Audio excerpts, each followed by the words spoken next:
This is life in Bangassou, Central African Republic, or C.A.R. Whole communities on the run from rival militias who have stepped up their attacks on each other and on civilians in the last 3 months. We've been living here for the last 2 months. Women and children sleeping on porches. Terrible conditions to be living in. Just terrible. This just isn't good. And it's now a deadly problem for MINUSCA, the acronym for the UN's peacekeeping operation in C.A.R. This year, 13 troops have been killed trying to protect civilians from Seleka and Anti-Balaka militias who control much of the country. More than 20 killed since the mission started in late 2014. The latest victims, 3 Moroccan soldiers ambushed and killed in separate attacks in Bangassou in late July. The outgoing head of the UN's humanitarian relief agency just returned from Bangassou.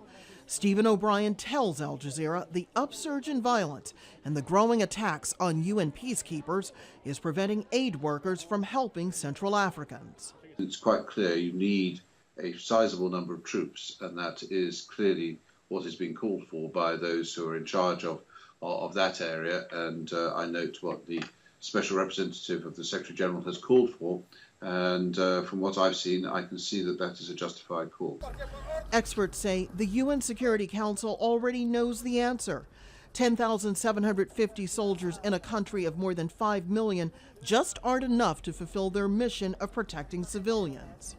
Whatever steps the Council needs to take, there can be no delay in terms of supporting MINUSCA, giving it the capabilities it needs, including something like an additional quick reaction force, to really ensure that it can protect civilians and protect itself, protect its own peacekeepers as the situation really continues to spiral out of control. The UN head of peacekeeping, Jean-Pierre LACROIX, recently paid tribute to the fallen troops while he was in C.A.R., but he also told the country's leaders it won't be the peacekeepers who ultimately bring peace to the country. When it comes to the success of the Central African Republic, these acts will not go unpunished. MINUSCA's mandate runs out at the end of November, but experts say if past is prologue, there may well be another big surge of violence in the next couple of months.